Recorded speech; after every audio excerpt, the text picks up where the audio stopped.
Jai Shri Ram. Some very, very confusing words, looking simple but very tough indeed.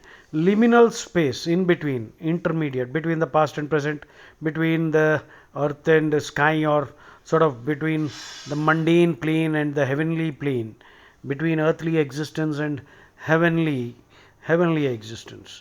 So that is the liminal space. To cow someone, to bully, to threaten somebody into submission, to intimidate, to browbeat, to bully. Flag, energy is flagging, decreasing. Qualified, your love for animals is qualified. Everyone says, I love animals and all that. They join these organizations also. Uh, Love for animals, there's so many organizations, right?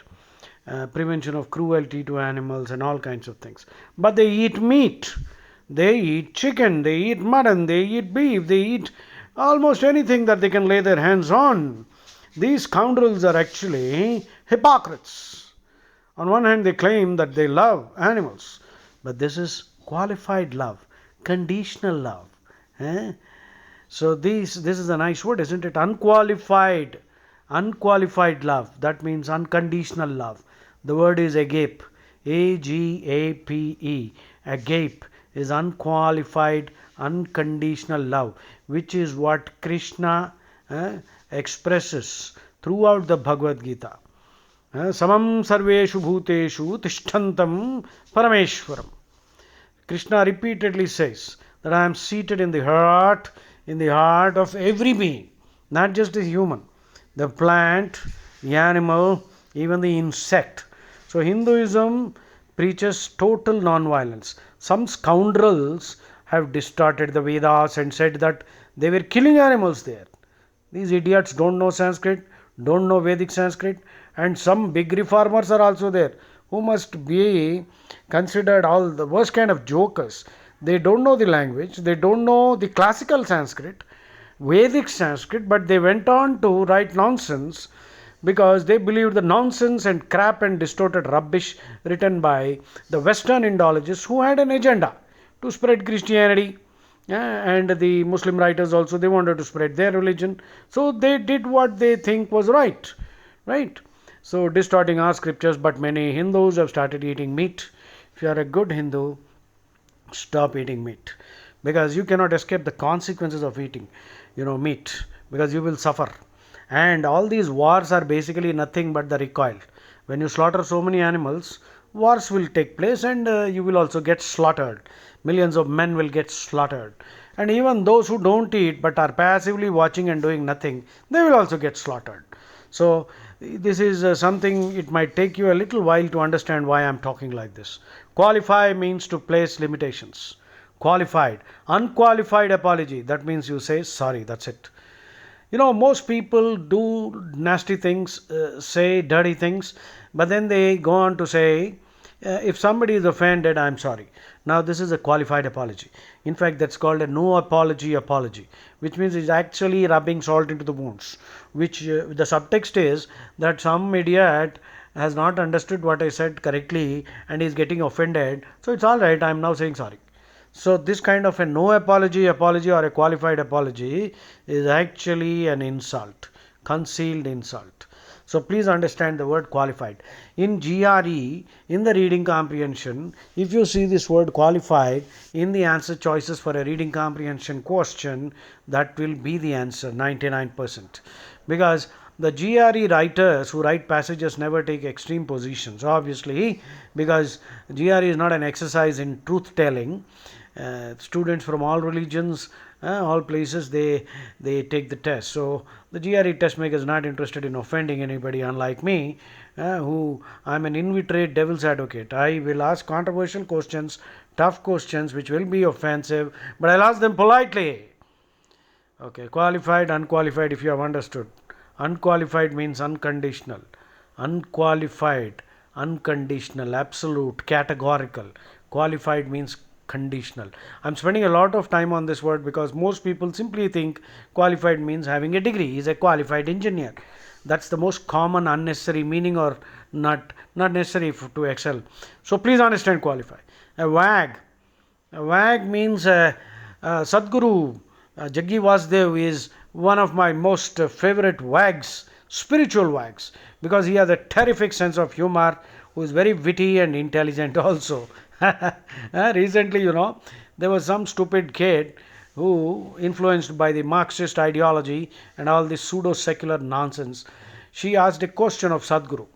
Why is our PM naming the spot on the moon as Shiv Shakti? Because so many religions are there, blah blah blah blah. You can understand the question. Sadhguru retorted, the names of all the planets, you see, Neptune, Pluto, Uranus, Mars, Venus, these are all names of gods and goddesses. So what are you talking about? So first try to understand. Okay. Anyway, Shiv Shakti basically, I do not know whether you went on to explain it. Shakti is energy, Shiv is existence. So you can take it even in a neutral sense, or even otherwise. This is a Hindu Rashtra, and we Hindus have sent the first, whatever Mars, moon, south side. So I think we have every right. Look at all the spots that they have named wherever they went. I do not know why we should be so, this is ridiculous. Anyway, Sadhguru has a terrific sense of humor, very witty, very intelligent. So that he fits into the bill of a wag. Okay.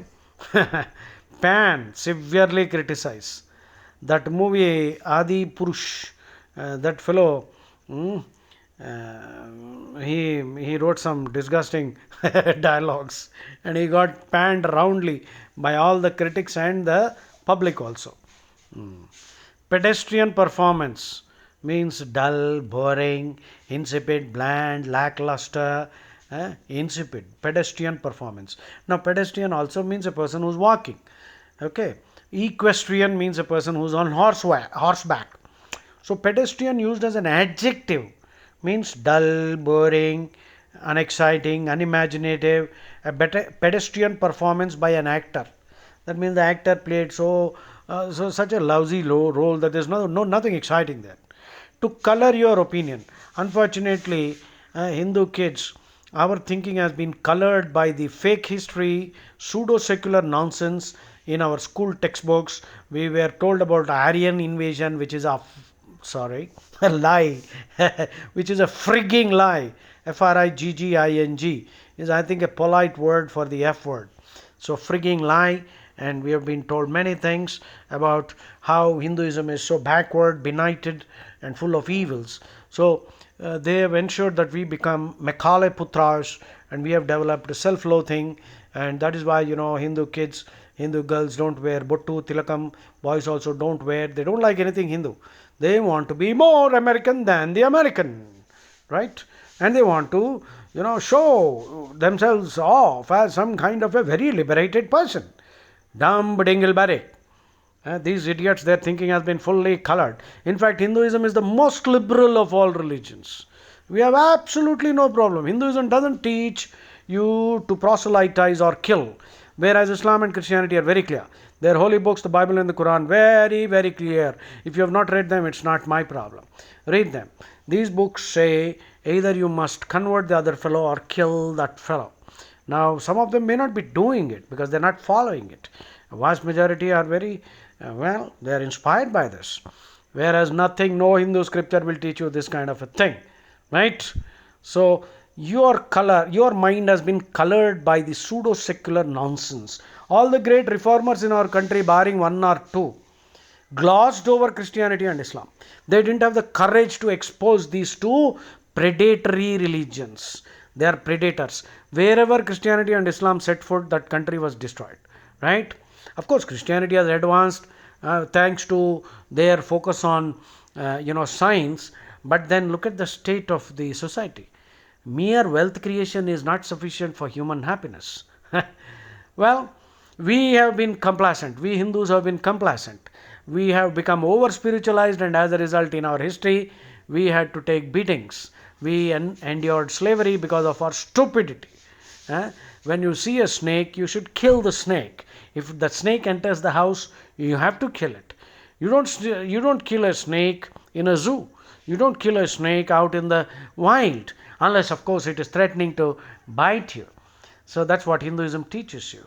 We have We have no hostility for anyone, whatever be your religion, please go on, as long as you don't try to harm us.